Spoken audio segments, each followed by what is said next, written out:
Pastor ముసుగులో అమాయక ప్రజలను క్రైస్తవ సమాజాన్ని నమ్మించి వంచిస్తున్న అభినయ్ దర్శన్ అనే నకిలీ పాస్టర్ నిజ స్వరూపాన్ని కేవలం 24 గంటల వ్యవధిలోనే బయటపెట్టిన ఆంధ్రప్రదేశ్ ప్రభుత్వానికి పోలీసు శాఖకు క్రిస్టియన్ కౌన్సిల్ ఆఫ్ ఆంధ్రప్రదేశ్ హృదయపూర్వక ధన్యవాదాలు తెలిపింది.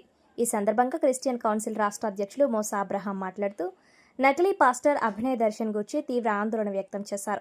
సమాజంలో దైవ సేవకులనని ముసుగు వేసుకుని నీచమైన ఆలోచనలతో క్రైస్తవ సమాజానికి మచ్చ తెచ్చే ఇలాంటి నకిలీ వ్యక్తుల సంఖ్య ఈ మధ్యకాలంలో పెరిగిపోవడం దురదృష్టకరమన్నారు. సమాజంలో నిజాయితీగా నిబద్ధతతో సేవ చేస్తున్న ఎందరో క్రైస్తవ నాయకులకు, నిజమైన దైవ సేవకులకు మద్దతు ఇచ్చేవారు కరువవుతున్నారన్నారు. కానీ దురదృష్టవశాత్తు అభినయ్ లాంటి మోసగాళ్లను నమ్మి వారికి సహకరించే శక్తులు ఎందరో ఉన్నారన్నారు. క్రైస్తవ్యంలో ఇంకా పాస్టర్ల ముసుగులో నటన చేస్తున్న వారు చాలా మంది ఉన్నారని, వారి వెనుక ఉండి ప్రోత్సహిస్తున్న కొన్ని అదృశ్య శక్తులను కూడా బట్టబయలు చేయాల్సిన అవసరం ఉందన్నారు. కార్యక్రమంలో క్రిస్టియన్ కౌన్సిల్ రాష్ట్ర ఉపాధ్యక్షులు K Moses Kumar, secretary S Prabhakar, P Solomon Raju, Subhash, అధిక సంఖ్యలో క్రైస్తవ నాయకులు పాల్గొన్నారు. ఒక అగత్యం లాంటి సందర్భం పాస్టర్ అభినయ్ దర్శన్ ద్వారా జరిగిందని రాష్ట్ర వ్యాప్తంగా ఉన్న 2 తెలుగు రాష్ట్రాల్లో ఉన్న క్రైస్తవ సమాజం అంతా ఉలిక్కిపడ్డది. అందరూ గుడ్డిగా నమ్మి ఇలాంటి దాడి జరిగింది, చంపే ప్రయత్నం చేశారని చెప్పేసి 2 రాష్ట్రాల్లో ఉన్న క్రైస్తవ సమాజంతో పాటు ఇతర మతాల నాయకులు కూడా విషయంలో స్పందించడం కూడా జరిగింది.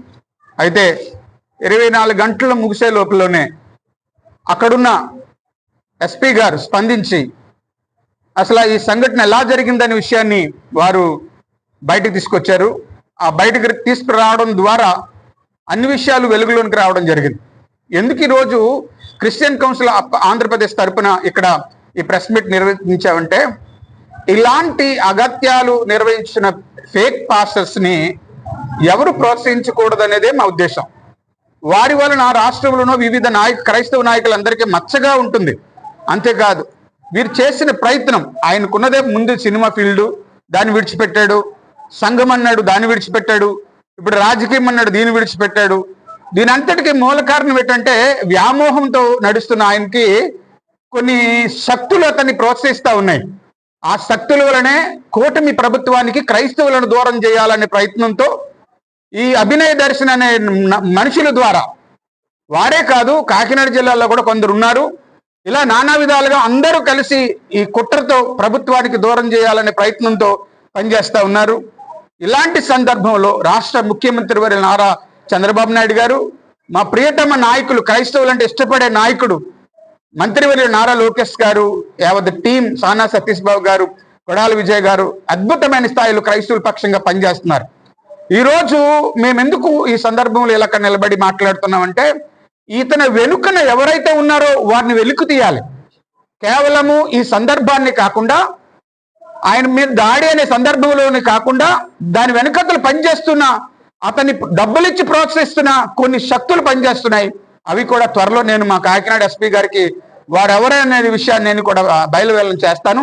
కాబట్టి దయచేసి ఇలాంటి ఫ్రాడ్ వ్యక్తులను ఎవరు ప్రోత్సహించొద్దు, వారికి ఏ రకమైన స్థితిలో సహాయపడొద్దని తెలియజేస్తూ, ముఖ్యంగా ఆ వ్యక్తిని పట్టుకోవడానికి, ఆ కేసుని బయటకు తీసుకురావడానికి 24 గంటలు ప్రయత్నం చేసిన మా రాష్ట్ర ముఖ్యమంత్రి వరకు, అలాగనే లోకేష్ గారికి, సానా సతీష్ బాబు గారికి, అలాగనే అక్కడున్న ఎస్పీకి, హోంమంత్రి గారికి నిండు కృతజ్ఞతలు తెలియజేస్తున్నాం.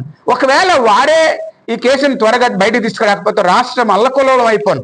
ఎందుకంటే గతంలోనే ప్రవీణ్ పగడాల గారి యొక్క గొడవ విషయంలో ఈ వ్యక్తే ఎక్కువగా అల్లరి చేసిన వ్యక్తుల్లో ప్రధానమైన వ్యక్తి ఈ వ్యక్తి. ఇలాంటివి ఇంకా ఎన్నో జరుగుతాయన్న ప్రమాదం, భయాందోళనలో క్రైస్తవులు ఉన్నారు. కాబట్టి దయచేసి క్రైస్తవ నాయకులు కూడా వెనువెంటనే ఏం జరుగుతుందన్న విషయాన్ని ఆలోచిస్తూ, స్పందిస్తూ మీరు నిర్ణయాలు తీసుకోవాలని తెలియజేస్తూ